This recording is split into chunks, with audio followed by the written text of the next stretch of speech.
Você que deseja ter um negócio de sucesso, você precisa conhecer a ginástica do cérebro.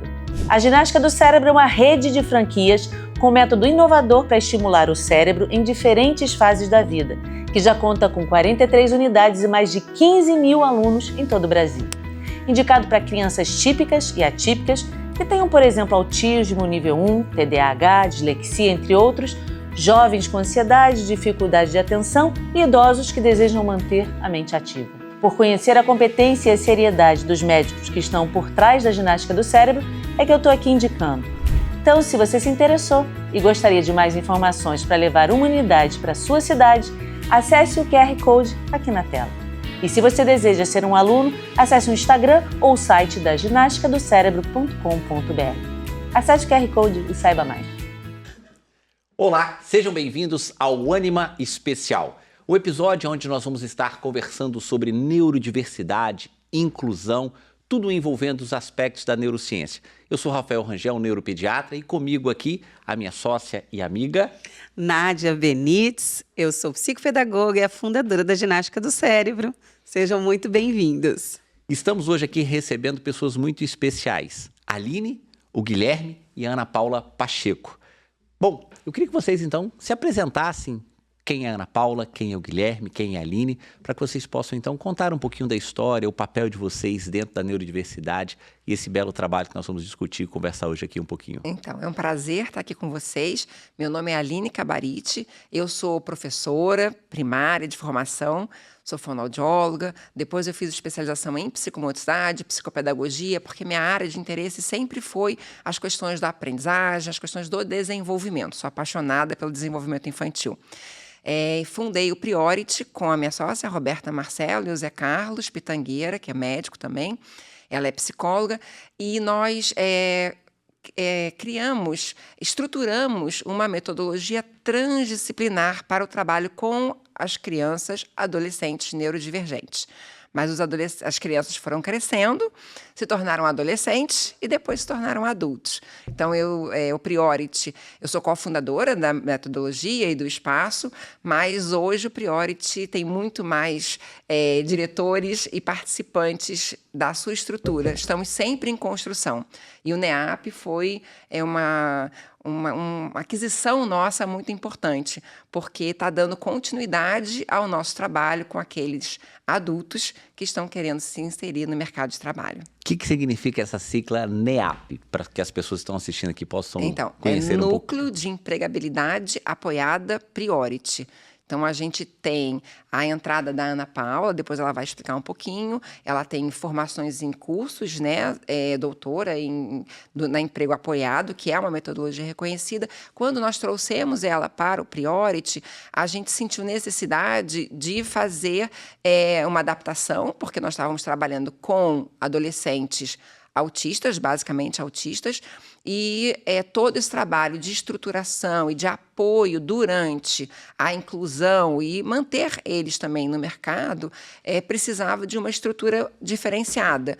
Então, nós trouxemos um pouco da metodologia. Nosso trabalho é totalmente transdisciplinar, então eles têm apoio da psicologia, a gente tem consultoria com as terapeutas ocupacionais, com a fonoaudiologia, com a parte de psicopedagogia, da parte da construção da parte cognitiva, para que eles possam, então, estar inseridos e conseguirem se manter no mercado de trabalho. Então, esse é o objetivo do nosso núcleo. Perfeito. E o Guilherme? Quem é o Guilherme? Fala um pouquinho para a gente, por favor, Gui. Oi, tudo bom? Meu nome é Guilherme Montenegro, tenho 27 anos, eu trabalho com cinema e audiovisual na Vison, eu trabalho nas áreas de dublagem, de edição, legendagem, um pouco sempre tenho vontade também de trabalhar com atuação. Eu estou no espectro do autismo nível 1, é uma jornada muito grande para mim ter passado por muitas coisas e hoje em dia, por exemplo, estar aqui neste momento falando com os dois, porque é uma jornada de muitas coisas que aconteceram comigo. Foi dificuldades com bullying, situações em que eu não me encaixava direito. Até mesmo eu poderia dizer que se eu ainda não tivesse desenvolvido como o garoto que eu sou hoje em dia, neste momento, provavelmente eu não estaria nem aqui. Não estaria conseguindo conversar com ninguém. Eu provavelmente seria um garoto muito isolado. Não que, obviamente, isso signifique que eu não saberia falar com pessoas, mas eu não conseguiria ter essa vontade, sabe? Alguém me convida, tipo, você vai participar de um trabalho, assim, para conversar com outras pessoas e tudo mais. Eu provavelmente diria, não, isso aí não encaixa comigo. Por quê? Porque eu não era muito desenvolvido quando eu era criança. Eu podia até dizer que eu estava num espectro mais nível 2 ou 3, que eu era bem mais assim. Um neurotípico numas dificuldades com um pouco de TDAH, coisas relacionadas. Mas eu sempre tive uma paixão geral pelo cinema. Eu acho que isso me motivou muito a tentar ser um pouco mais ativo nessas áreas para conversa geral, porque no fim a gente está querendo sempre improvisar e pessoas muitas vezes no espectro têm dificuldades, porque a gente não sabe como lidar com isso, não sabe como fazer, a gente está tentando batalhar todo dia para melhorar isso. Eu acho que, por exemplo, trabalhar com o Priority, trabalhar com o NEAP também é importante, porque eles me ajudaram a uma caminhada grande, que obviamente toda a minha parte aqui nessa caminhada não é só por causa do Priority nem NEAP, é de outras pessoas também, familiares, psicólogos, pessoas que sempre estiveram dando o apoio necessário, porque quem não apoia não caminha para a vida. Todo mundo precisa de apoio, até mesmo quando dizem que você é hoje em dia independente. Quando você chega lá na maioridade, você acha que é simplesmente você agora é maior de idade, então tem que se virar sozinho. Eu não concordo com isso. Todo mundo tem que ter a ajuda necessária. O mundo lá fora é mais confuso do que se imagina, até para uma pessoa que não é autista. Então, assim, essa jornada toda que eu passei, caminhei e trilhei é uma grande conquista. Não só pelo meu nível profissional hoje em dia, como também pela qualidade que eu tenho de vida de interagir com outras pessoas. Obrigado, Gui. Que lindo, né? Linda história, viu? Parabéns. E quem é essa... Já estamos nos emocionando aqui, né? Já começa aqui, né? Eu sou Ana Paula Pacheco, sou coordenadora do Núcleo de Empregabilidade com Apoio do Priority, sou doutora em Educação, pesquiso a inclusão laboral. Vim somar com o Priority faz 5 anos, criando esse núcleo. A empregabilidade já existia no Priority, né? Roberta e a Aline faziam muito bem, só que a gente entendeu a necessidade de trazer uma metodologia, né? Então, inicialmente, a gente trouxe a metodologia do emprego apoiado, que é uma metodologia reconhecida cientificamente, mas a gente, com a prática, né, com o dia a dia, a gente entendeu que precisava, né, essa metodologia do emprego apoiado, mais a metodologia Priority, que trabalha com toda essa transdisciplinaridade, a gente entendeu que precisava criar uma metodologia nossa de inclusão laboral. E as coisas foram avançando tão rápido, de uma tal forma, que hoje o NEAP ele não faz mais só a inclusão laboral. Ele também dá todo o apoio para a inclusão no ensino superior, que ainda é algo muito difícil, né? A gente começa a trabalhar também com essa transição para a vida adulta, então eles estão chegando no NEAP com 16, 17 anos, que é quando eles estão no meio para o fim do ensino médio, que a gente também vai entender toda essa transição para a vida adulta. E hoje a gente tem uma metodologia própria, né, de empregabilidade com apoio. Vocês duas vieram da educação, né, dali da base. E a partir de que momento nas carreiras, nas vidas pessoais de vocês, tiveram então essa mudança desse entendimento da importância de pensar mais no futuro? Porque hoje, quando a gente fala muito do transtorno do espectro do autismo, do TDAH, a gente foca muito no universo infantil, ali na primeira infância, no diagnóstico, na criança que não está falando, e eu começo a ensinar a falar. Logo depois, ali por volta dos 6 anos de idade, os desafios iniciais da educação, né? E a partir de que momento vocês perceberam essa necessidade de, olha, eu tenho que ter uma visão também logo ali na frente, né? Porque essas crianças crescem rapidamente, né? Então, Rafael, sabe, o Priority vai fazer 20 anos no ano que vem. E a gente tem uma lista de 19 pacientes que estão com a gente. Então, os pacientes, desde do iniciozinho, né? Não todos desde o primeiro ano, mas assim, com certeza, esses pacientes têm mais de 15 anos com a gente, né? Contando. Nós temos uma lista de 19 pacientes. Então, o que aconteceu? Eles foram crescendo. Então, a gente começou o Priority com os pequenos. E eles foram crescendo. E eu sou apaixonada pelo desenvolvimento infantil, meu mestrado é na educação, eu sempre gostei desse pé no chão, né? Só que a Roberta, a minha sócia, psicóloga, Ela trabalha na linha da terapia cognitivo-comportamental e sempre apostou muito na independência e na autonomia de todos os nossos pacientes. Então, nós temos pacientes hoje em dia no NEAP com nível 2, nível 3, nível 1 de suporte, sendo incluídos no mercado de trabalho, porque eles cresceram junto com a gente.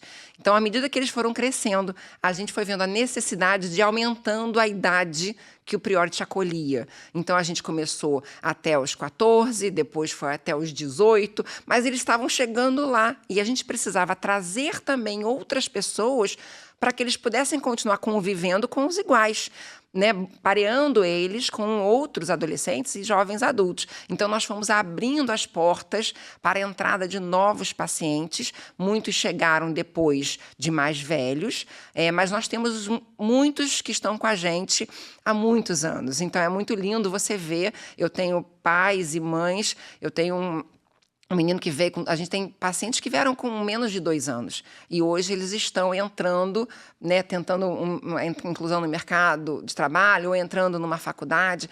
Então, o nosso objetivo, né, a nossa necessidade foi essa. Foram os nossos próprios pacientes que foram crescendo.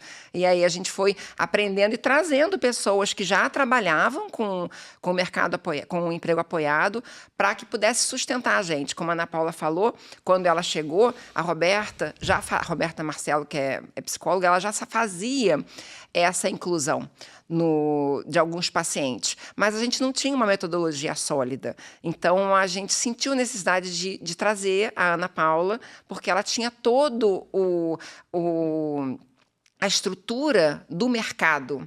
A gente tinha só a boa intenção, né, e a parceria de algumas boas empresas.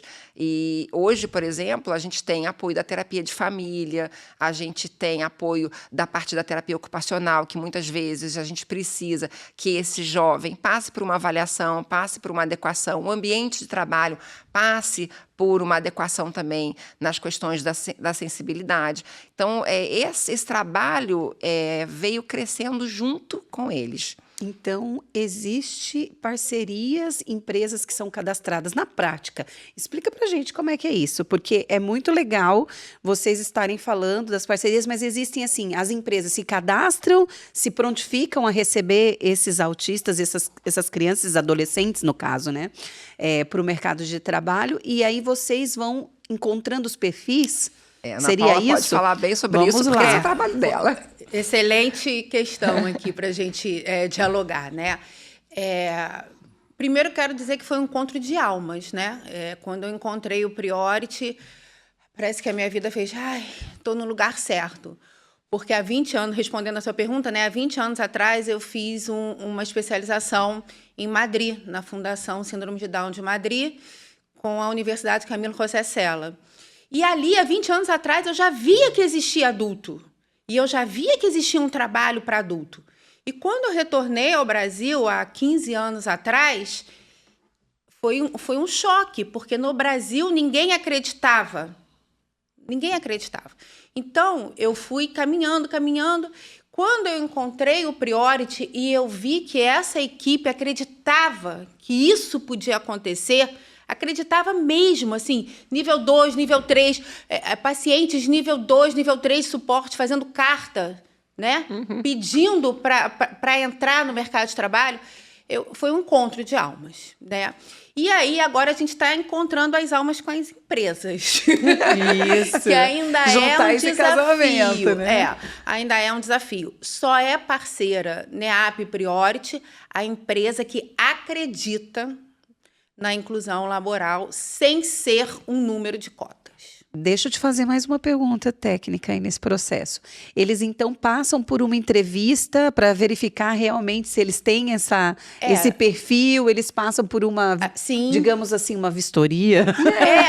Não chega a ser... Na verdade, quando eles chegam a procurar a gente... Uma qualificação ali, assim, na uma verdade, pré-qualificação. Quando eles chegam a procurar a gente, essas almas já estão encaminhadas, né? Assim, acho que a sintonia já existiu. Porque eles sabem da seriedade do nosso trabalho. Eles não procuram a gente só porque eles têm que preencher uma cota. Porque eles sabem que a inclusão não é fácil. E ela vai ter dificuldades, vai ter desafios, como toda a inclusão no mercado de trabalho. Que é o que o Guilherme comentou, né? Se na vida adulta típica, já é difícil, Exatamente. quiçá, né, entre pessoas que têm questões específicas. Exatamente. Então, assim, até questões simples, por exemplo, de na hora da refeição, o paciente incluído, almoçava longe. Aí a empresa vai relatar isso para a gente vai trabalhar isso com ele. Então, são detalhes, às vezes, muito sutis que, se você não tem todo esse cuidado, a gente não consegue fazer uma boa inclusão. Então, essas empresas, quando elas buscam a gente, elas já estão desejando uma inclusão de qualidade. Perfeito. Antes da gente falar só sobre as empresas, a gente vai voltar nesse tema aqui. Quando esse diagnóstico chega nas famílias, né? Para um pai, para uma mãe do autismo, do TDAH, todas as neurodiversidades ali inclusas, a gente sabe que o foco inicial dessas famílias é buscar e lutar pelo tratamento inicial. Então é a fonoaudióloga, é o psicólogo, é o médico, toma ou não remédio, são esses desafios. E a partir de que momento vocês percebem e quais são os gatilhos que a família começa a ser, então, a perceber, olha, aqui está estruturado, aqui tem as dificuldades, aqui nós temos as vitórias e, enfim, todas as lutas do tratamento. E quando essa família, então, deve começar a pensar lá na frente, no futuro, olha, eu vou envelhecer, existe um ciclo natural da vida e eu preciso deixar um legado, deixar um trabalho, uma dignidade para o meu filho. Que momento essas famílias, então, são tocadas e se isso é um papel do profissional, da sociedade? Porque muitas vezes a gente quer colocar, a empresa não inclui, mas espera aí, o que nós também estamos fazendo para ativar esse gatilho de desejo, de necessidade dessas empresas e aí especificamente das famílias? Eu acho que hoje em dia a gente tem muitos diagnósticos, né? E muitas pessoas estão recebendo os diagnósticos mais tardios. E as empresas estão entrando em contato com isso. Porque hoje, mesmo que você não participe de um projeto de inclusão, você acaba tendo funcionários que apresentam um diagnóstico recebidos com 30 anos, com 32 anos, ou de TDAH, ou de autismo, nível 1 de suporte. Então, acho que as empresas elas começam a perceber essa dificuldade. Voltando à pergunta das famílias, né? A gente tenta trabalhar com as famílias desde o início. Desde o início, a gente tem que pensar no próximo passo. Então, é pontual, né? O nosso trabalho ele é pontual e ele é preventivo. Então, se hoje eu estou trabalhando com uma criança a independência na atividade de vida diária, é porque eu acho que essa atividade é importante para que ele se torne mais independente e, consequentemente, mais autônomo no futuro. E isso que ele trabalha hoje, de fazer sua cama, de escovar seu dente, de ter sua própria higiene, isso vai ser fundamental num processo de inclusão. Então, trabalhar com essas famílias de que eles vão crescer.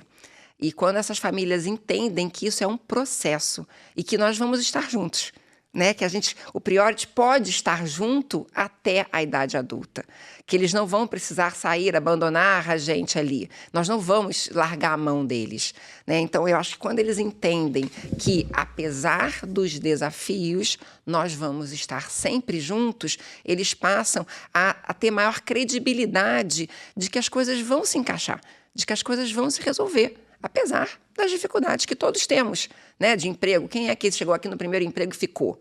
Poucas pessoas começam lá como estagiários, são promovidos e vão passar naquela empresa a vida inteira. Sai, troca, não se adapta, não gosta do chefe, tem problema de relacionamento.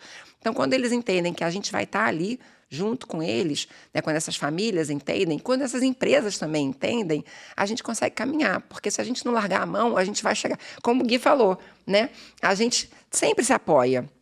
Nós somos adultos, alguns com diagnóstico, outros sem, uns com dificuldades, outros sem, problemas na família, mas se a gente está apoiado, se a gente tem aquele ao nosso lado, que você tem certeza que não vai te abandonar, você caminha mais feliz, você caminha mais satisfeito. Um ponto bem legal que você comentou sobre o funcionário que, de repente, está almoçando afastadinho, né? Tem a questão da diretoria da empresa sentir o desejo, mas tem também os colaboradores. É feita uma preparação da equipe para recebê-lo, acolhê-lo nas suas dificuldades e nas suas especificidades. Sim, a metodologia contempla, né? Porque a metodologia ela é legal porque ela tem passos, né? E esses passos ele dá tranquilidade para o paciente, para a empresa e para a família. Então, é uma tríade que trabalha junto, né? Então, dentro desses passos dessa metodologia, existe a psicoeducação inicial, né? Que é para essa equipe, quem vai trabalhar, uma psicoeducação para a família, né? Também, porque vai para o mundo, né? Só que essa psicoeducação, se ela é só no início, o que a gente percebe com a nossa prática é que a gente começa o trabalho, mas ele não mantém o trabalho. É maior dificuldade de conseguir manter. Então, essa metodologia do Priority, ela principalmente trabalha na manutenção. Então, podem acontecer várias coisas. Por exemplo, eu tenho uma pessoa hoje que está há 2 anos dentro de uma empresa, estou dizendo de um case de agora, quentinho. E agora ela descobriu que a mãe está passando por um processo de câncer. E isso influencia em tudo na vida dela, inclusive no trabalho. Então, por exemplo, agora ela está em shutdown, né? E aí entra toda a equipe, aí entra o médico que está junto com ela, a psicóloga que está junto com ela, o NEAP que está junto com ela, e entramos todos juntos, junto com a empresa, né? E aí a gente vai fazer essa manutenção. Porque o cérebro, você sabe melhor do que ninguém, né, Nádia? O cérebro funciona de forma diferente. Gente, vocês tocaram num ponto sensacional, porque as pessoas têm um péssimo costume de dizer assim, você na família é uma coisa, você no trabalho é outra. Não existe dissociação. Nós somos seres integrais, únicos, e que carregamos tudo aquilo que somos e que sentimos em qualquer lugar que vamos. E a gente é reflexo de todos esses ambientes, certo? Nossa, esse apoio, gente, sensacional. Eu digo assim, se a gente pudesse deixar os problemas... Tem aquela frase, deixa os Seria problemas lindo, do lado de fora. né? Eu sairia pela janela, arrumaria um jeito de sair por qualquer lugar para não voltar e pegar meus problemas. Quando eu entro aqui, quando eu entro no meu trabalho, quando eu entro em qualquer lugar, eu sou eu integral. Perfeito. Eu sou tudo que eu sou, tudo que eu já vivi, né? Todo esse meu recorte de vida. Então, é isso também que a gente também busca, porque dentro do NEAP, a gente tem todo um processo de avaliação, avaliação da família, conversa, que a gente estava falando antes, né? É alinhar as expectativas, porque a família às vezes tem uma expectativa, o jovem às vezes tem outra, a empresa às vezes tem outra. Então, a gente precisa alinhar essas expectativas. A gente tem um suporte para essa família, para esse paciente, e dentro do Priority ele também faz um trabalho. Eles são atendidos pela psicologia, terapia cognitivo-comportamental, então eles têm o suporte de um psicólogo, eles estão incluídos, mas eles têm o suporte do psicólogo, eles têm o grupo do NEAP ou o grupo de habilidades sociais. Então, a gente tem o grupo do NEAP, né? Eu acho que a Ana Paula pode explicar melhor, que são dos pacientes que fazem, já estão incluídos no mercado de trabalho, e dos pacientes que estão nas habilidades sociais, e alguns deles também estão no teatro. Então, a gente tem toda uma base terapêutica por trás. Eles trabalham muitas vezes... Ontem mesmo eu entrei na aula de teatro, tinha pacientes lá incluídos já no mercado de trabalho, e eles estavam trabalhando as expressões corporais. Como é que você está quando está cansado, quando é que você está de saco cheio, quando é que você está impaciente, como é que você reconhece no outro algumas expressões não verbais. Então... Que é uma grande... Você falando sobre expectativas, né? Eu queria trazer um ponto aqui que eu acho que, para a gente discutir e refletir um pouco aqui. Na nossa sociedade, no Brasil, existe uma cultura, né, que é escola, ensino médio, faculdade, curso superior e entra-se no mercado de trabalho. Isso é o que está muitas vezes enraizado, que é uma expectativa das grandes famílias. E a gente sabe que não é só o curso superior que vai garantir empregabilidade, que não é o curso superior que vai garantir dignidade para uma pessoa ser inserida no mercado de trabalho e ter independência. E quando nós estamos, então, discutindo ali sobre neurodiversidade, sobre o autismo, sobre o TDAH, a gente sabe que uma das condições que acompanham muito essas neurodiversidades são dificuldades no processo de aprendizado. Então, a escola muitas vezes se torna um processo dificultoso, o ensino médio, a faculdade, gerando todo esse processo. E aí, como a gente então trabalha expectativa e realidade em relação, por exemplo, ao ensino técnico, ao treinamento técnico? Porque nós precisamos de muitos profissionais técnicos para a gente estar trabalhando no dia a dia. Como que a gente trabalha isso? Isso é uma expectativa e uma realidade quando você falou esse tópico? Olha, tem alguns pontos aí nessa sua pergunta, né? Primeiro, eu queria que o Guilherme falasse sobre a experiência dele na escola. E depois eu posso vir para esse do ensino técnico, que é importantíssimo. Eu agora estou desenvolvendo um trabalho com o ensino técnico também. Tá. Vamos lá então, Gui. Conta pra gente então como que foi a sua experiência na escola. Então, minha experiência na escola, ela foi assim, tipo, era uma coisa de altos e baixos, vamos ser bem sinceros, porque a experiência por lá foi muito complexa, porque no início era muito difícil, porque o pessoal não entendia direito o que era estar no espectro do autismo, e eu não sabia, nem meus pais sabiam, eles notavam que eu tinha algumas características mais diversificadas comparadas às mais comuns. E também, hoje em dia, o que é comum, né? A gente considera isso um termo bem específico. Mas naquela época, lá pelos anos 2000 e tudo mais, não se falava tanto do autismo. Era um termo que era bem, assim, escondido.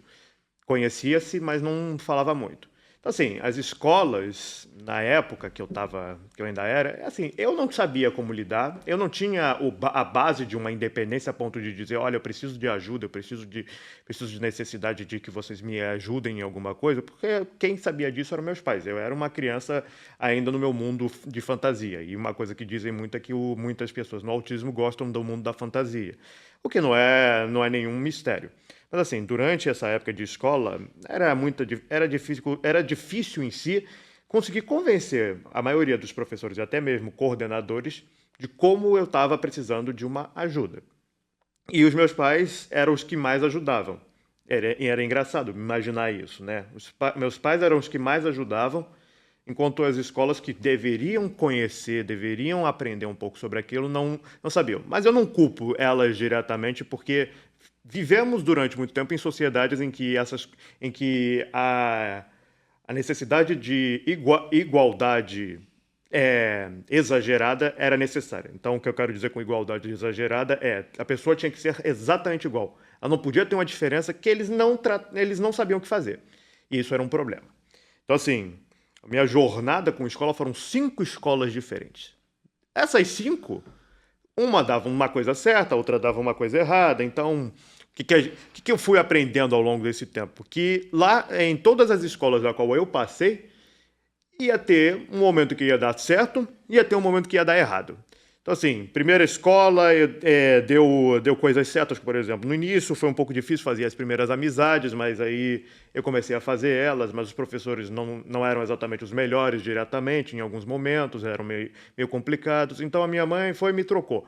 Aí eu fui para uma outra escola que algumas coisas também não estavam dando certo. Infelizmente, lá teve muitos problemas no início também.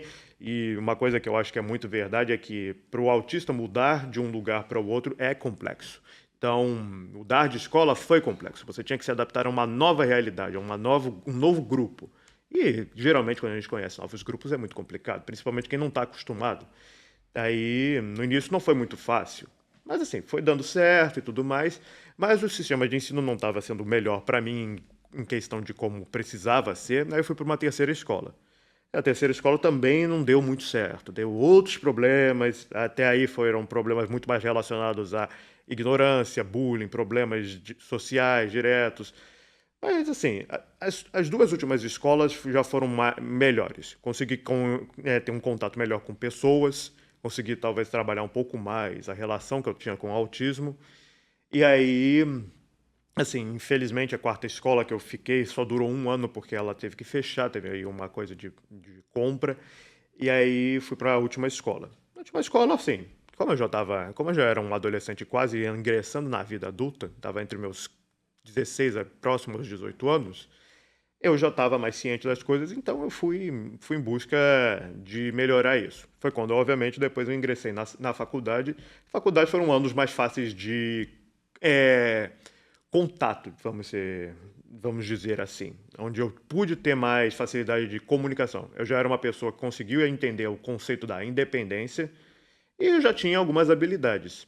Não foi nada muito simples assim. Como eu disse, todo mundo que está no espectro, não só no espectro, mas pessoas no TDAH, neurodivergentes, precisam de apoio. O apoio não é uma coisa exclusiva só até certa idade. O apoio precisa de sempre. Se uma pessoa se abala, tem shutdown, tem depressão, precisa da necessidade, a gente tem que apoiar. A gente não pode dizer, não, mas você agora é adulto, você tem que saber fazer as coisas sozinho. Não é assim que funciona, gente. Desde sempre. E aí queria responder dessa parte de ensino técnico. Eu gostaria de passar duas coisas para as famílias, né? Uma, presta atenção na transição para a vida adulta. O trabalho, a vida adulta começa muito antes da vida adulta. Então, cientificamente, a gente começa a compreender na academia que a melhor idade para você começar a fazer essa transição é 14, 15 anos. Você já começa a falar de transição para a vida adulta. 14, 15 anos. 14, As famílias 15 já têm, anos. então, que ter esse cuidado, então, em transicionar ali, preparar para a pra idade vida adulta, né? E é um marco importante do desenvolvimento cognitivo, de toda uma mudança de faixa etária, Exato. de identificação. Exatamente. Eu acho assim fabuloso. Desculpe te Não, cortar, a gente está aqui. mas é só para perguntar para o Gui, quando você sentiu que se tornou um pouquinho mais fácil, você estava com apoio? Com que idade que você foi diagnosticado? Então, eu fui diagnosticado quando eu tinha 8 anos de idade. Isso segundo a minha mãe. Quando eu ingressei numa psicóloga, que até hoje ela é minha psicóloga, desde os 8 anos de idade. Hoje eu tenho 27, então são quase 20 anos estando com ela. Então, assim, eu tive o diagnóstico que ela aconselhou que eu fosse fazer lá com uma neuropsicóloga. E assim, ter o diagnóstico para os meus pais, acho que foi um alívio direto para eles, porque deu para criar um pouco desse momento, dessa ajuda para eles aperfeiçoarem essa coisa de explicarem para a escola a questão da dificuldade que eu tinha ou coisas relacionadas. O detalhe é que, assim, eu não sabia o que era. Assim, eu não sabia, não entendia do que se tratava. Claro, Dizer você que eu era era uma uma criança. pessoa no espectro autista aos 8 anos de idade é uma coisa muito, muito complexa, porque não necessariamente pessoas com 8 anos de idade, ou até mesmo muito crianças não conseguem entender o que é autismo, mas provavelmente não estão cientes do que é o mundo geral, do que é essa dificuldade de se inserir.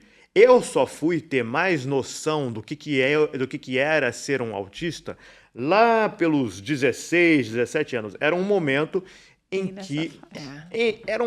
que ficou talvez mais fácil entender. Então, na verdade, no que isso me ajudou a entender que eu era autista? A explicar para as pessoas que se elas vão verificar coisas muito diferentes em mim, coisas como, por exemplo, uma dificuldade motora de falar com o outro, eu vou explicar diretamente que eu tenho um pouco de dificuldade porque eu estou no espectro autista.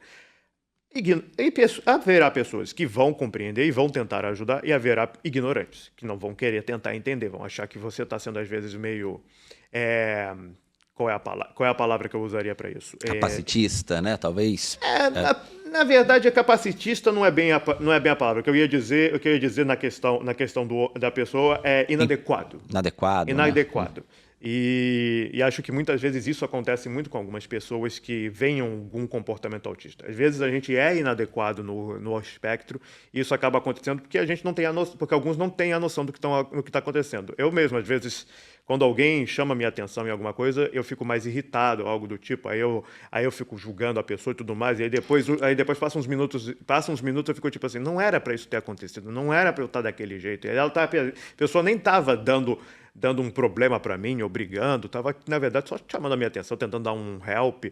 E isso acontece muito. Então, na verdade, assim, descobrir que eu estava no espectro foi uma coisa que, na verdade, causou um certo alívio. Deu uma ajuda para eu conseguir trabalhar isso. E como eu trabalhei isso, até na própria faculdade, eu criei um curta chamado Asperger, que é a minha história na visão autista, que é uma percepção minha de tipo assim, é claro que quando eu fiz o curta, eu ainda estava tentando descobrir o que era ser autista para mim.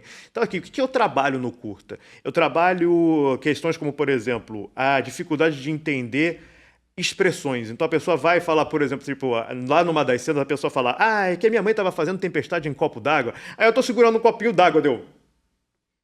O quê?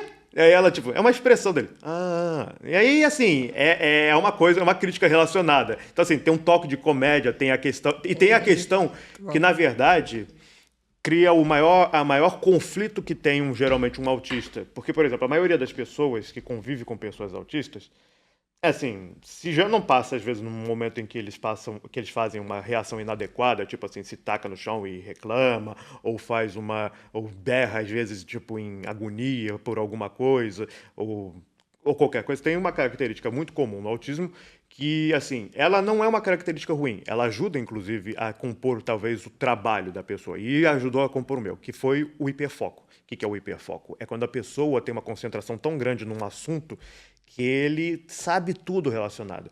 O problema o meu próprio curta menciona que o meu hiperfoco, que é no filme Alien, que é o meu filme preferido, é uma coisa que eu gosto muito, que eu sei que eu estou sempre pesquisando, mas que quando as pessoas só ficam ouvindo sobre aquilo, elas não querem mais saber de mim. Então, assim, a crítica que o curta faz é a dificuldade do personagem que foi interpretado por mim, na minha visão, com essa dificuldade de lidar com a socialização das pessoas sem mudar um assunto, coisa e tal. Porque foi uma crítica um pouco do que rolou na minha vida. Era muito difícil para mim. Eu tinha um assunto preso a mim. Não conseguia mudar, não conseguia tentar mudar algumas coisas. E acho que muitas pessoas ensinam para algumas pessoas autistas que é necessário a gente aprender novos conteúdos para comunicar. Porque se fosse só por mim, eu podia falar só sobre isso e não parava.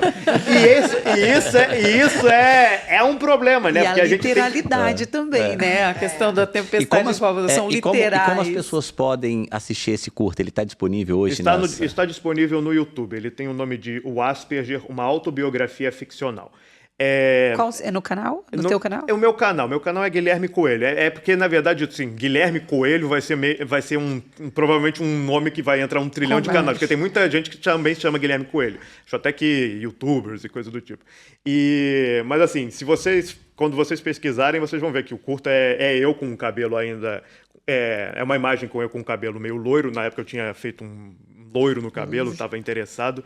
Então é sobre isso. E também há outros curtas também. Um outro chama-se TEA, O Mundo dos Autistas, que eu fiz em parceria com o Priority, qual eu entrevistei. Na época eu ainda não conhecia a Aline e a Ana Paula, então elas infelizmente acabaram não sendo entrevistadas. Eu acho que se eu já conhecesse elas, eu teria até entrevistado. Mas eu entrevistei lá pessoal que trabalhou no Priority, até mesmo a psicóloga, para falar um pouco o que é o mundo autista. Então, assim, esse curta que foi em 2019, ele inclusive foi meu TCC de faculdade, porque eu queria falar sobre autismo.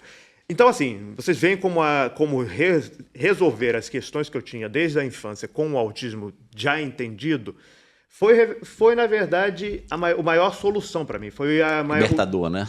Foi libertador, porque a partir do momento em que eu sabia sobre isso, eu não precisava mais ter medo do julgamento. Eu não precisava mais ter medo de tentar ou explicar. Uma coisa é verdade, a gente não pode usar 100% do autismo como desculpa para qualquer coisa. Porque a gente tem que também reconhecer dificuldades, erros e as nossas capacidades.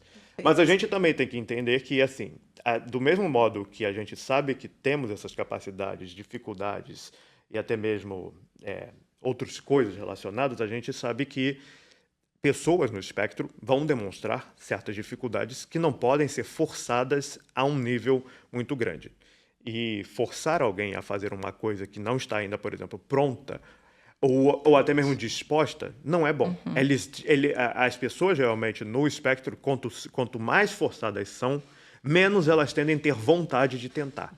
Exatamente. É isso aí. E eu estou tentando convencê-lo a fazer um curta sobre transição para a vida adulta. Perfeito, ótimo. E vai sair, eu tenho certeza. Não é, Gui? Vamos ver como é que vai ser. Guilherme fala uma coisa muito importante aqui na transição, né? A respeito de treinar habilidades, né? E aqui, nesse episódio, nós temos a Ginástica do Cérebro, né? Uma empresa que participa aqui junto conosco desse episódio. A Ginástica do Cérebro é uma rede de franquias, né? Onde são trabalhadas, então, atividades cognitivas, de memória, de atenção, pautada em uma metodologia onde você atende crianças dos 5, 6 anos de idade até os vovozinhos com 100 anos de idade, ou seja, da infância, da idade adulta e da adolescência.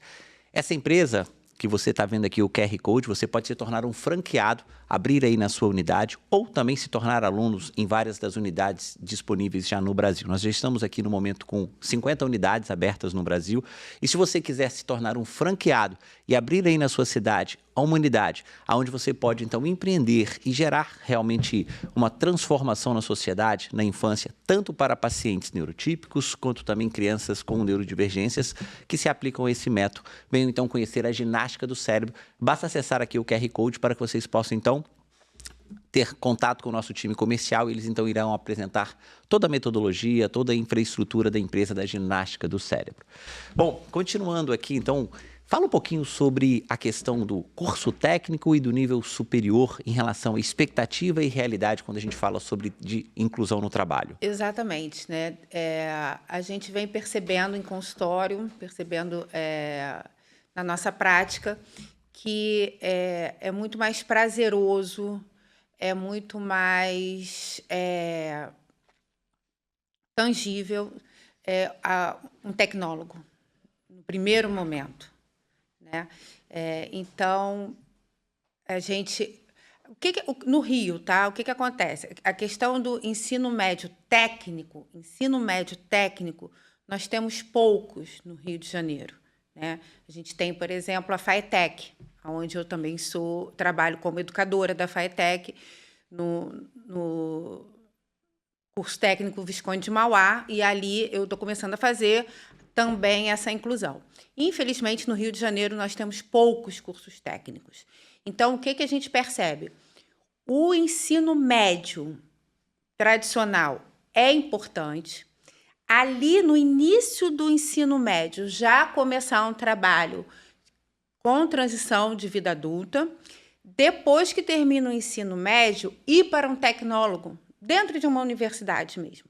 Mas estão existindo vários e excelentes tecnólogos, inclusive de universidades parceiras do Priority, né? Nós temos parcerias com algumas universidades, e ali você faz um tecnólogo de 2 anos. Né?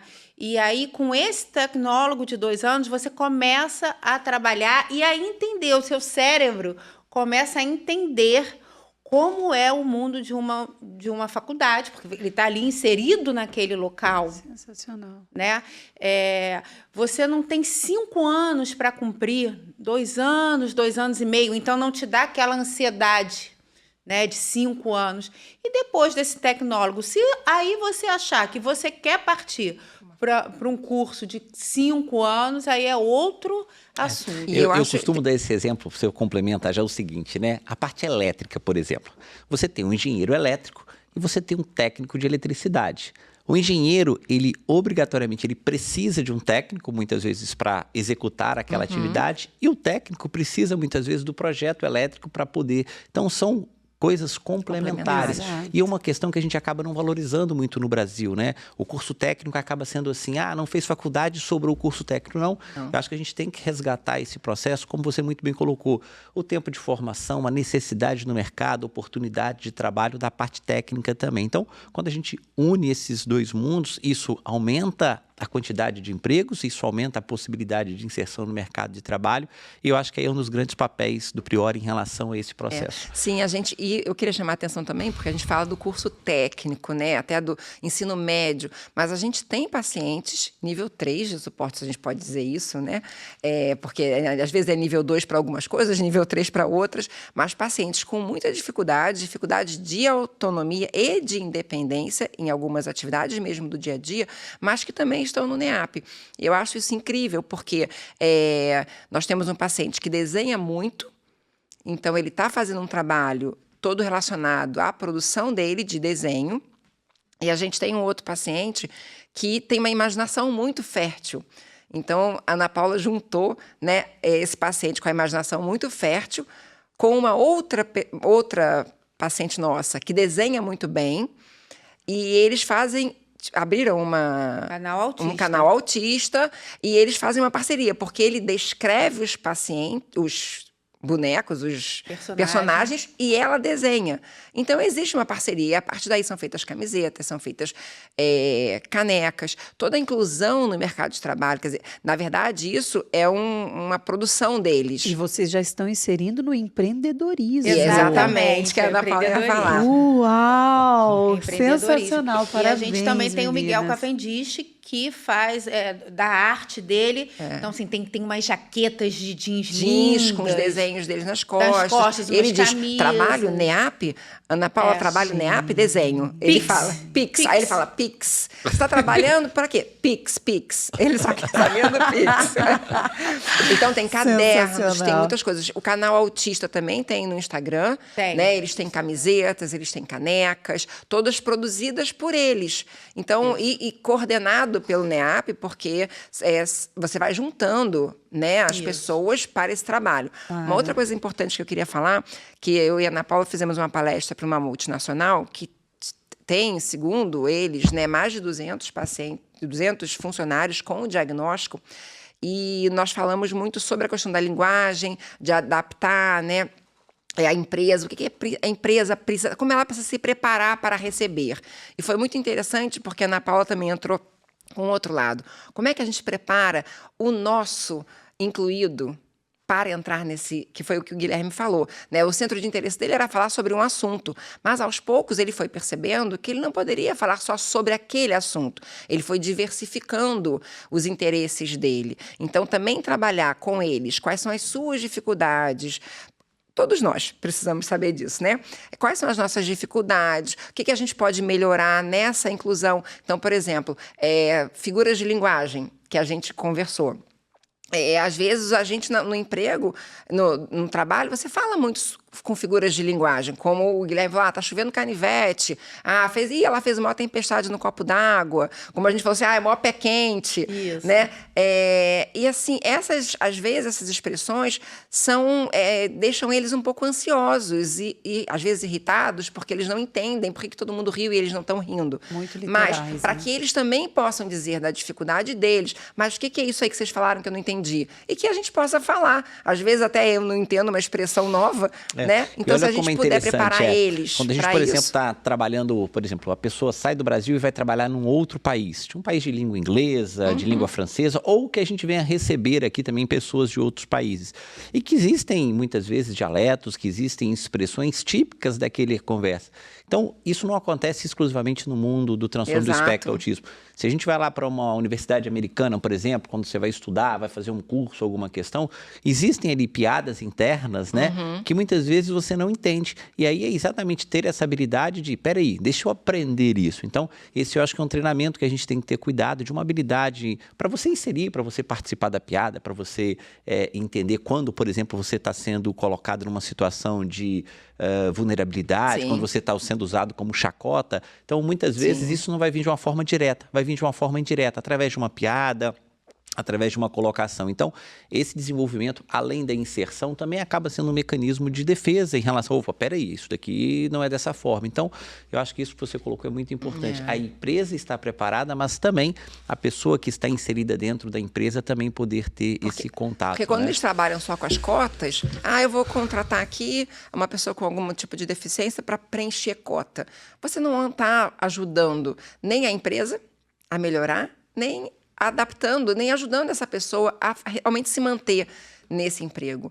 Então, acho que nosso trabalho é pensando nisso, pensando em continuar caminhando juntos, apesar de já estarem inseridos no mercado de trabalho. E as cotas, vocês julgam serem importantes, não serem importantes? Eu sei que é uma pergunta delicada aqui, mas qual é a visão desses aspectos e dos pontos de vista positivo e negativo? Porque eu falo que tudo na vida tem um lado bom e um lado ruim. E as cotas, fala um pouquinho sobre a experiência de vocês sobre cotas. A gente nem nunca conversou sobre isso, mas eu acho que às vezes algumas imposições são importantes para que a gente abra portas. Mas a gente hoje, graças a Deus, nós temos empresas que têm, acho que muito além da cota, que não estão pensando na cota, porque já estouraram a cota há muito tempo, né? E eu acho que o mais importante realmente é importante que a gente sensibilize as pessoas para que elas aceitem, para que elas acolham essas pessoas. Mas não adianta ser uma coisa só impositiva. A gente tem que trabalhar com a lei, mas também com a adequação, com a possibilidade de que aquilo realmente seja efetivo, porque senão vai rodar a gente de cota. Sai, não fica, entra em depressão, é afastado, não se adapta, tem problema com o chefe, tem problema com quem está do lado, e aí não é efetivo para ninguém. Pelo contrário, acaba prejudicando a empresa e principalmente aquele que está sendo incluído. Gui, e como foi importante para você esse tipo de apoio que você recebeu para o seu primeiro emprego? Conta pra gente um pouquinho. Você falou sobre a escola, sobre os desafios educacionais, e agora eu queria que você contasse um pouquinho pra gente sobre a importância desse apoio no seu primeiro emprego. Então, quando eu comecei, quem me ajudou a conseguir o emprego, no caso, não foi só a Ana Paula. Meu pai conhecia um moço que trabalhava numa área de cinema, e como era uma área que eu gostava, eu fui fazer um estágio por lá. E a esposa dele, ela ficou muito interessada nesse mundo sobre o espectro do autista. E então, assim, ela estava sempre ali do meu lado, está sempre ali do meu lado, se comunicando, assim como o meu próprio chefe está sempre também do meu lado, mas como ele trabalha mais em umas áreas ocupado, nem sempre ele pode estar próximo de mim para dar a ajuda necessária. Mas eles estão sempre ao meu lado, desde sempre.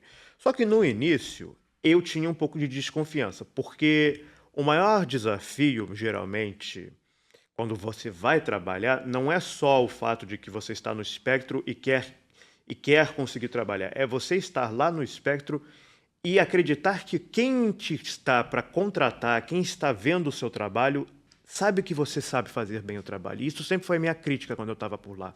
Eu tinha tanto medo, mas tanto medo, que eu não estivesse fazendo um bom trabalho para eles, que eles não aceitassem, porque para mim não valeria a pena acreditar que, por exemplo, eu teria sido só chamado ali num estágio, algo do tipo, como parte de cota, sabe? Porque, assim, cotas são importantes, não nego isso, eu acho que é importante a gente ter a conscientização, só que a cota se tornou o quê? Um projeto exagerado no sentido de que eles chamam mais pelo fato de que eles precisam cumprir uma cota do que pela pessoa que tem uma habilidade. Eles não prestam a atenção na questão de precisar da habilidade. E pessoas têm habilidades desde sempre. Então, assim, ter alguém por uma cota, assim, é importante que as cotas ajudem pessoas que precisam muito trabalhar nessas áreas. O problema é que muitas vezes as pessoas só contratam porque é uma cota. Eles não sabem, às vezes não estão nem aí se a pessoa tem a habilidade ou coisa do tipo. Eles só fazem isso porque é uma coisa que necessitamos e é isso. Às vezes eles nem preferem verificar se a pessoa tem um talento que é muito diferenciado dos outros, e isso é importante. Então, assim, eu não me sentiria bem num trabalho sendo aceito só por causa de uma cota. Para mim é importante que eles me aceitem no trabalho porque eu sei fazer um bom trabalho. Então, assim, estar por lá naquela época foi um pouco, na época que eu ainda era estagiário, foi um pouco complexo porque eu estava querendo me aprofundar, eu queria trazer o melhor, mas eu estava com medo. Era um mundo muito diferente, era um mundo de uma responsabilidade maior do que a que eu estava acostumado. Então, eu fiquei com ansiedade, fiquei um pouco nervoso e tudo mais. Teve época que eu comecei a adoecer um pouco em alguns momentos, e eu fiquei meio estressado porque eu queria cumprir muito com o trabalho, queria garantir que tivesse o melhor ali naquele trabalho. Felizmente, um ano depois, o meu chefe disse que eu gostava muito do meu trabalho, que percebeu o meu talento, viu muitas coisas que eu tinha capacidade e me chamou, e me contratou. E isso, na verdade, foi uma conquista para mim. A questão é que, mesmo até sendo uma conquista, tem muitas vezes no trabalho que eu ainda crio um pouco a coisa. Pô, será que eu estou fazendo um bom trabalho? Ouvir do chefe, ouvir a opinião do chefe no trabalho, dizendo que está fazendo um bom trabalho, é tão importante quanto dizer que eu estou ali porque tenho que fazer o meu trabalho. Que na vida a gente vai sempre se sentir assim, né? Que a gente tem muita gente que, por exemplo, eu estou só trabalhando, né? Não estou nem aí se meu chefe liga ou algo do tipo, mas tem gente que liga, sabe? Porque não quer se sentir pequeno no mundo, não quer sentir que as pessoas não valorizem ele. E isso eu acho que, por exemplo, para muita gente no espectro é muito importante, a valorização. Então, assim, Reforço, né? Esse reforço positivo de dizer, olha, tá muito bom o que você está fazendo. Às vezes faz toda a diferença, Todos né, nós Guilherme? gostamos de elogios, É né, Gui? exato. A verdade é essa, né? E elogios na área de trabalho é tão importante porque, assim, causa não, ele dá a confiança de que você consegue fazer bem o seu trabalho, mesmo que você, às vezes, tenha dúvidas se está realmente fazendo um bom trabalho. Vamos ser sinceros, muitas vezes a dificuldade de fazer um bom trabalho você sempre vai ter uma pessoa acima de você. Então, essa pessoa que está acima de você, é que vai julgar se o trabalho está indo bem. Então, assim, você pode estar fazendo um bom trabalho, mas não saber se realmente está fazendo um bom trabalho. A importância de ter conversas de feedback, né? Dentro Com do certeza. processo organizacional. A NEAP faz. Então, assim, Fabuloso. o feedback que me deram desde que eu comecei a trabalhar, e eu comecei lá em 2023, em maio. Então, assim, eu tô lá há 2 anos. E eu não tenho em mente de sair. Eventualmente, eu terei que sair, porque, primeiro, que eles já estão pretendendo, provavelmente, vender parte da área e tudo mais. Então, assim, as coisas vão se alterando. Então, a gente vai crescendo. A vida em fluxo, né, Guilherme? Com certeza. E as coisas vão se alterando. Então, assim, Exato. mas a gente está construindo um novo futuro para mim. É porque, por exemplo, a própria Ana Paula já deu possibilidade até mesmo de outras áreas de emprego. Mas eu preferi não sair. Por quê? Certo. Porque eles já estão me ajudando desde o início. Mudar para uma outra agora seria uma coisa que precisaria, na verdade, de mais importância na construção. Porque, entenda, é o que eu disse sobre o suporte. Eles sabem como eu sou. Eles trabalham comigo desse jeito. Eles sabem como trabalhar comigo. Aqueles que vão começar comigo agora não sabem ainda quem eu sou. Para eles saberem quem eu sou, eles precisariam provavelmente ter o contato com eles. Vai te tirar da zona de conforto, mas faz parte da vida. Não, sim. A gente avaliou bastante. Né? Legal. Mas a questão não é. Eu até ao emprego dele fui para avaliar com a chefe dele. Perfeito. Mas a questão nem é muito pela questão de só de sair da zona de conforto. É que quando você sai de um trabalho que você está acostumado para ir para um outro, não é que não seja bom, mas novos desafios alcançam. E da mesma maneira que pessoas sofrem de depressão, shutdown, coisas desse tipo, se isso é um combo, ainda mais para uma pessoa É um risco. no espectro, é um risco que é muito ruim. Então, assim, tipo, isso também foi uma outra coisa, né? Eu não quis sair do trabalho, não só porque eu estava numa zona de conforto, mas porque nós tínhamos uns planejamentos de coisas que podiam vir futuramente, que eu falei, não vou jogar isso no lixo agora. Eis o ponto, E um eles são- planejamento. Olha só que legal. E eles são muito queridos, né? Eles têm um carinho enorme E pelo eu queria guia. dar um depoimento. 2 semanas, né, Gui, que eu estive lá. A gente faz sempre esse feedback. Né? Parte da metodologia do NEAP é ir à empresa. Parte da metodologia do NEAP é ir à empresa e dar esse feedback, receber o feedback, dar feedback. E aí, estou chegando com o Gui na empresa e abre a janela lá do 3º andar e uma pessoa da equipe do Gui faz assim, ó, pro Gui. Aí o Guilherme, já sei. E aí é porque ele estava esperando o Guilherme para fazer um trabalho que só o Guilherme poderia fazer, só o Guilherme saberia fazer. Que legal. Nádia, quando eu vi a equipe dele fazendo assim, porque a equipe estava ansiosa para o Guilherme chegar, eu falei, Tá acabou. tudo certo, Tá acabou. tudo bem por aqui, já posso ir embora. Não preciso nem do feedback, entendeu? Fabuloso, Tá bom. parabéns. Guilherme, você foi resistente. Isso é uma coisa, assim, muito legal, sabe? A persistência da pessoa de resistir e de se manter ali até alcançar aquilo que deseja. Eu acredito muito que todo esse processo de apoio fomenta esse tipo de atitude, porque muitas vezes as pessoas se veem num desafio e a primeira coisa que ela pensa é desistir. né? E nós também pensamos o tempo todo Sim. nisso. Esses pensamentos não sondam só quem o neuroatípico. Bom, eu sou, né? Então, para mim já é algo muito presente. Sou TDAH mesmo, né? Então, a gente precisa realmente estar o tempo todo se terapeutizando, autoterapeutizando. E Se faz parte do autoconhecendo, né? autodesenvolvimento, do autoconhecimento.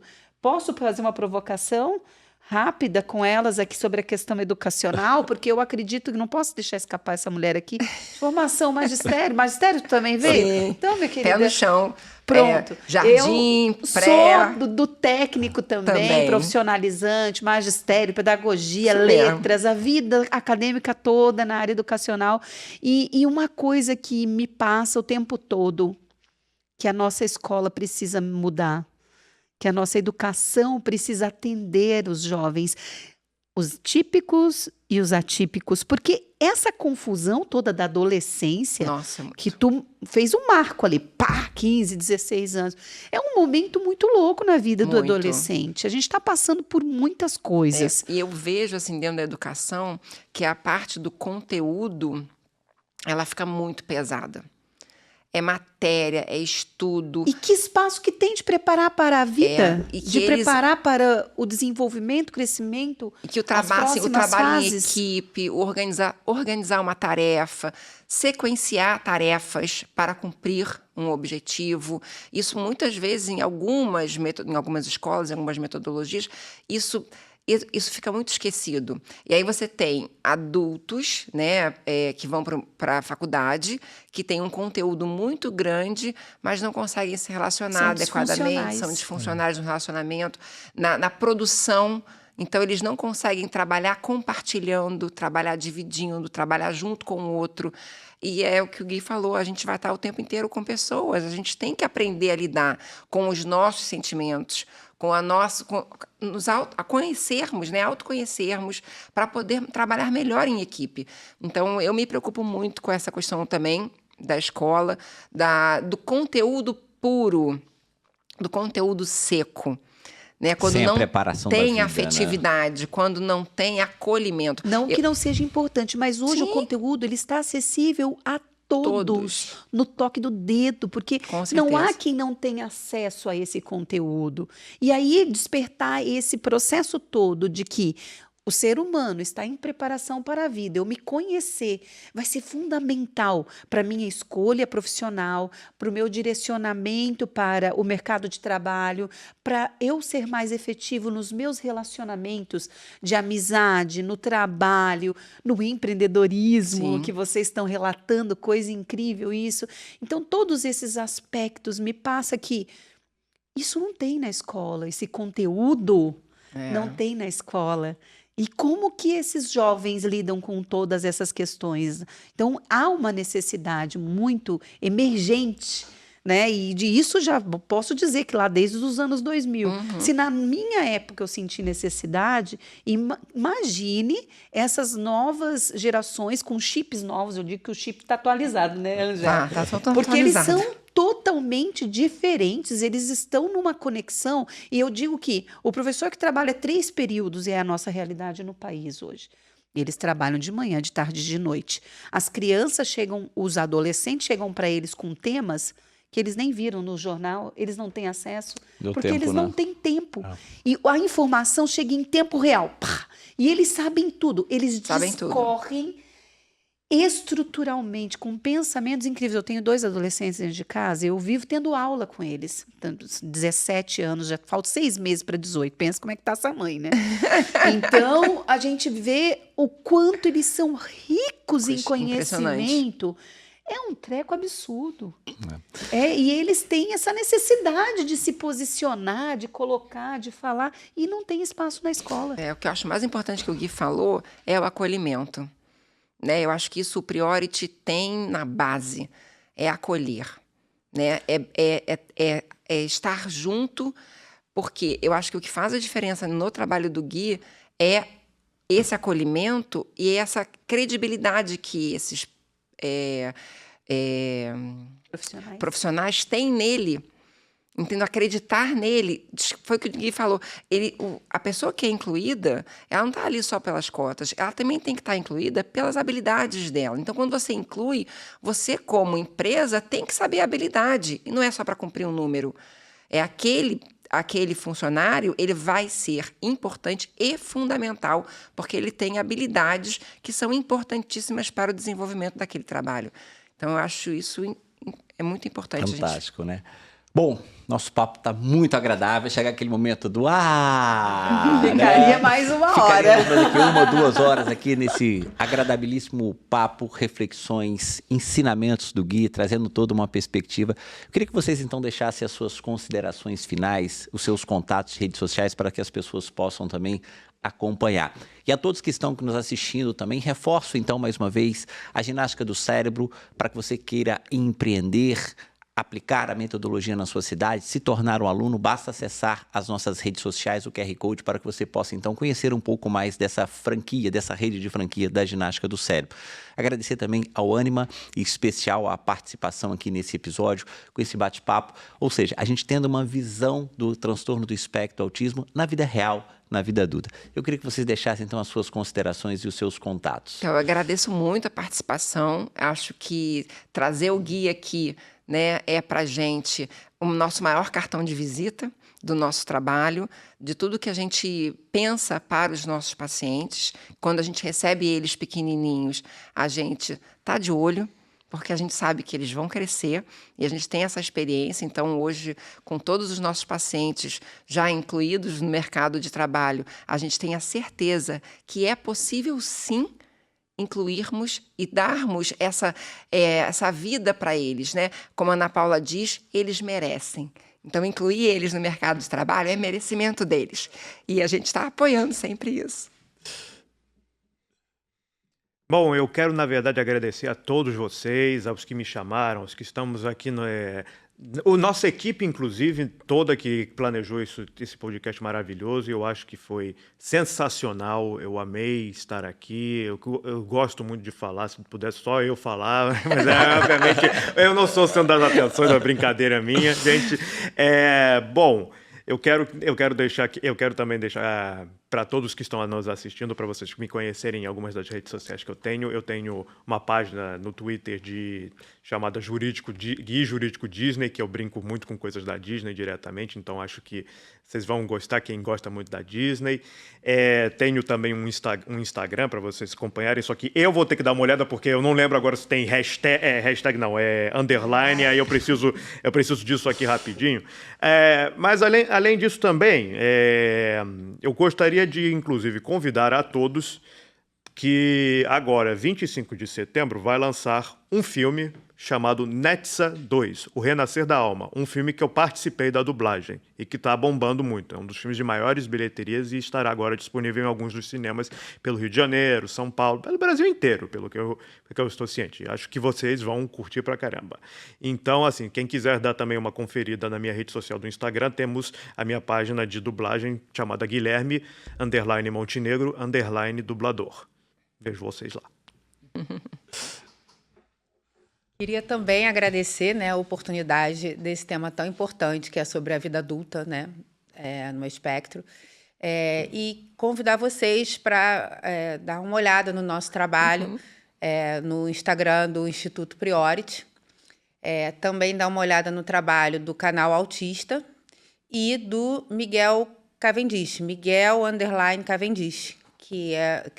Canal Autista e o Miguel _Cavendish são os nossos 2 empreendedores do NEAP Priority, e dá uma olhada no nosso trabalho lá no Instagram do Instituto Priority. É isso aí. Muitíssimo obrigado pela presença. O Gui quer falar mais um pouquinho, por favor? É só para dar mais um reforço, para não esquecerem. Dá uma conferida também na minha página do Desculpe, dá uma conferida lá no meu YouTube para vocês verem o curta, o Asperger e o TEA, que vocês vão curtir pra caramba. O Asperger, uma autobiografia ficcional, e TEA, o mundo dos autistas, no canal Guilherme Coelho, que para vocês conhecerem um pouco mais sobre a história do autismo e da minha história também como autista. Maravilha. Pessoal, chegamos então ao fim desse episódio. Muito obrigado a Aline, a Ana Paula, ao Gui, ao NEAP, ao Priori a todo esse trabalho belíssimo de inclusão. Para vocês, curtam, ativem o sininho, compartilhe também para que outras pessoas possam ter acesso a esse conteúdo tão importante quando falamos sobre a inclusão do mercado de trabalho do universo do transtorno do espectro do autismo. Nosso muito obrigado e fiquem com Deus.